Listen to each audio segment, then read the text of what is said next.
we finally got to that point on the calendar that a lot of people were worried about, where this overwintering sheltering comes to an end. Yeah. How has that looked from your perspective, seeing people who have grown accustomed to having a place to sleep at night out the door?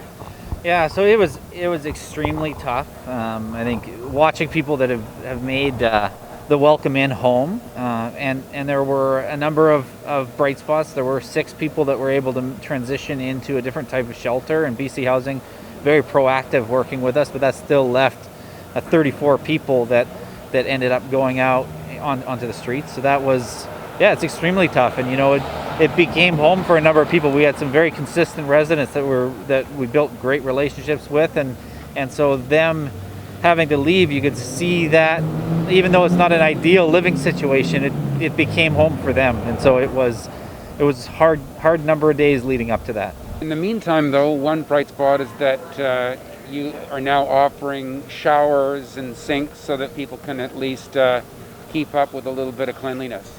Yeah, so we had considered as well, do we keep ourselves open, especially with all the crisis that's going on? But having 40 people in close proximity all in together is a huge risk in itself. And so what our kind of thinking was let's transition into, there's people that are focused on food, let's focus on hygiene and give people their basic needs. BC Housing stepped forward and bought really high quality camping kits from MEC. MEC stepped forward and gave some extremely good pricing. So got people shelter that way, and then went, let's make sure there's good food, good hygiene, and then looking at what else we can add into this facility as time goes on. So now it's kind of a drop-in, clean yourself up center. Exactly, yeah. So right now it's laundry and showers, and then yeah, again, just looking and going, what else can we add? But also wanting something that's really sustainable. So as COVID becomes more intense, we want to have something where we can protect our staff, protect people. Right now, we take temperature of everybody on their way through the door. We're just tracking, making sure people aren't having fevers, and watching out, and so trying to support that way. From what you've seen about how this part of the population is living, do you feel that they face a special risk?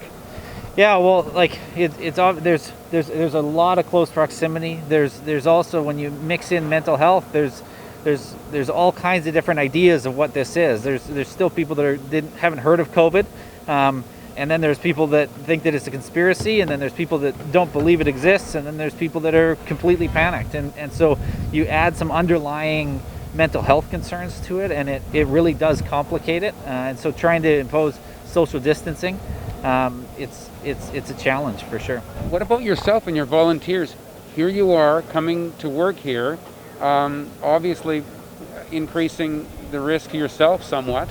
Yeah, so again, they're talking with BC Housing, the city. They've been really good making sure we get good quality gear, and then everything we do, we're staffed so we can maintain good distancing, and we're doing checks, and so right now we aren't running volunteers. It's only staff, and it's really specific duties. So it's all kind of in our minds set up in a way that should be able to sustain even if there is even as the outbreak gets worse.